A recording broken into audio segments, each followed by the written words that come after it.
Bonjour, je suis Damien Duvivier et je travaille pour la cellule brevet du CSTC. Étant donné que plusieurs de nos formations ont été annulées, nous nous efforçons de vous informer à distance. Aujourd'hui, je voudrais vous parler de propriété intellectuelle et plus particulièrement de brevets et pourquoi ceux-ci pourraient être utiles pour votre entreprise. Tout d'abord, qu'est-ce que la cellule brevet?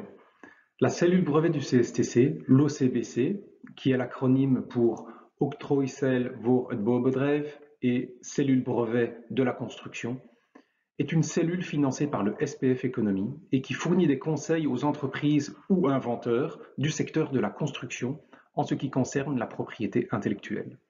Ce service est gratuit tant qu'il s'agit de sensibilisation et d'information.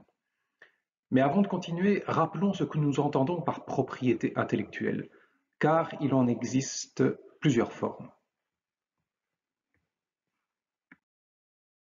Nous allons en citer les principales. Nous avons tout d'abord le brevet, qui protège une découverte technique. Technique parce que c'est justement une des conditions de brevetabilité, c'est que l'invention doit pouvoir être construite techniquement, matériellement, alors qu'une idée ou une équation, par exemple, ne peuvent pas faire l'objet d'un brevet. Un brevet a une validité maximale de 20 ans dans le ou les pays où celui-ci est déposé.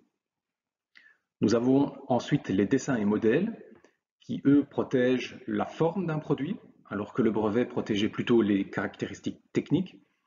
Et les dessins et modèles sont valables 25 ans dans les pays où ils sont enregistrés.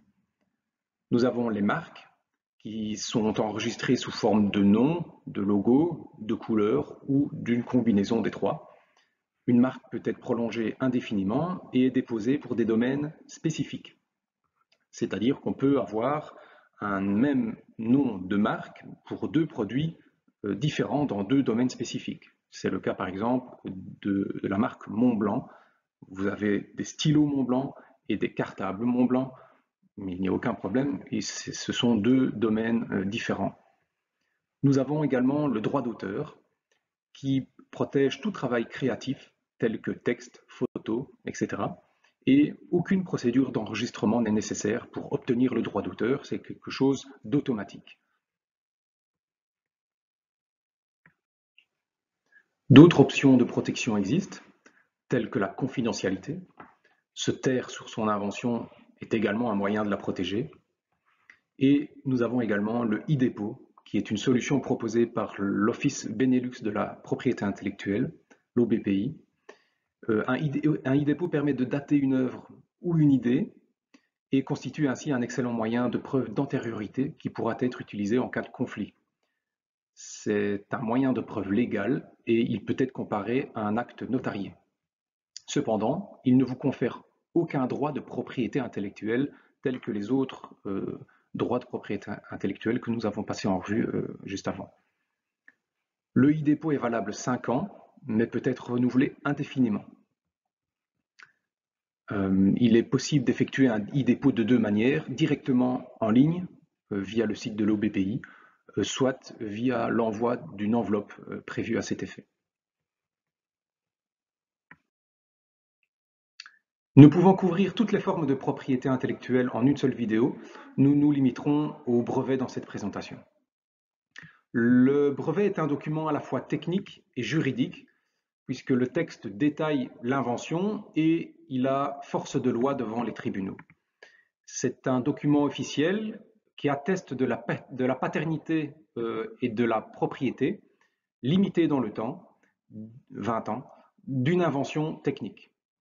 La publication d'un brevet est en quelque sorte basée sur un compromis puisqu'il est rendu public et en échange de sa publication, qui contient l'ensemble des éléments techniques nécessaires à sa fabrication, il offre à son titulaire le droit exclusif non pas d'exploiter l'invention, mais bien d'interdire un tiers de le faire.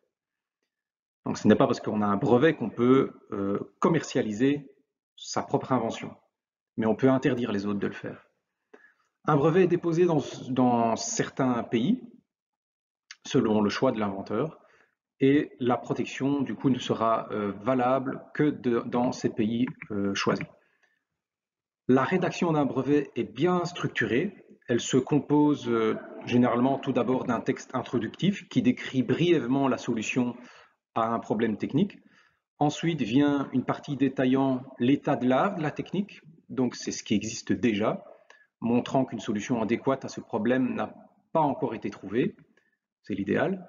Finalement vient la description de l'invention en elle-même. Cependant, c'est dans les revendications, les claims en anglais, que la portée du brevet est véritablement détaillée. Il s'agit de phrases écrites dans un style bien spécifique, citées en fin de document et qui détaillent sur quoi porte réellement la protection du brevet. Finalement, si un brevet suit la procédure classique, un rapport de recherche est souvent joint. Ce rapport de recherche est effectué par un examinateur de l'Office européen, par exemple, si vous avez demandé un brevet européen, et cet examinateur donne un avis sur la pertinence du brevet et s'il satisfait aux conditions de brevetabilité. Dans quelles circonstances l'entrepreneur devrait-il penser au brevet? Chaque chantier est unique et peut générer de nouveaux problèmes techniques. Une amélioration des techniques ou outils utilisés peut être une piste de solution à un problème donné. Par exemple, suite à certains problèmes sur chantier, un de vos ouvriers met au point une truelle modifiée afin d'accélérer la cadence et la facilité de pose et de cimentage d'un type de bloc spécifique, par exemple. Mais sachez que toute modification d'une solution existante peut soit enfreindre un brevet déjà existant, soit peut faire l'objet d'un nouveau brevet. Nous allons y revenir dans le slide suivant. Alors, quels peuvent être les avantages du brevet pour l'entrepreneur? On peut d'abord distinguer les brevets d'autrui de la possibilité de déposer son propre brevet. En ce qui concerne les brevets d'autrui, des études montrent que 80% des informations présentes dans les brevets ne se retrouvent nulle part ailleurs. Les bases de données brevets constituent donc une source d'informations extraordinaire. L'entrepreneur pourra y chercher des informations ou des solutions à un problème cherché. À ce sujet, rappelons que si un brevet n'est plus valide, il est toujours présent dans les bases de données brevets, mais tombe dès lors dans le domaine public. L'invention peut donc être utilisée. Avant la commercialisation d'une invention, l'entrepreneur pourra aussi vérifier dans les bases de données que sa solution ne tombe pas déjà sous un brevet existant. C'est ce qu'on appelle le freedom to operate. Et finalement, si l'invention est nouvelle, l'entrepreneur pourra, s'il le désire, déposer un brevet sur son invention. Il pourra ainsi interdire à tout tiers de commercialiser son invention. Investir dans les droits de propriété intellectuelle tels que marque ou brevet demande beaucoup d'énergie et d'investissement, et donc on s'attend généralement à avoir quelques sources de revenus. Pour les marques, par exemple, déposer des marques permet de bloquer des dénominations pour certains produits. Vous pourrez aussi interdire aux tiers d'utiliser votre nom. Un bon nom de marque vous permettra de conquérir des clients, de les séduire, mais aussi de les fidéliser dans le temps et ainsi générer des revenus. Pour ce qui est des brevets, si vous ne commercialisez pas vous-même votre invention, mais que vous l'avez brevetée, vous pourrez par exemple en accorder des licences, ce qui peut être source de revenus. L'entreprise productrice à qui vous donnez en licence versera ainsi une rémunération au possesseur du brevet en échange d'une production sur le marché. Enfin, sachez que le gouvernement belge soutient l'innovation, y compris au sein des petites entreprises. L'une des mesures d'aide est que le revenu supplémentaire attribuable à un brevet est en grande partie exonéré d'impôts. Un aspect à convenir, à avoir avec votre comptable. Voilà pour la très brève présentation de l'importance des brevets pour une entreprise de construction. Vous pouvez également contacter la cellule brevet dans les situations suivantes.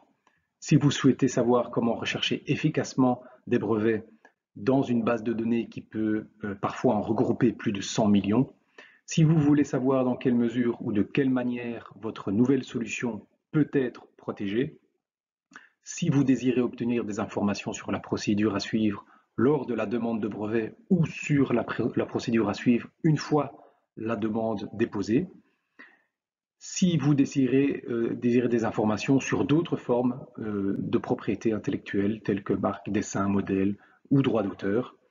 Et enfin, sachez que la cellule brevet propose le e-scan, qui est un scan complet de la propriété intellectuelle au sein de votre entreprise, avec soumission d'un rapport à la fin de ce scan. Si vous désirez plus d'informations, rendez-vous sur notre site internet www.ocbc.be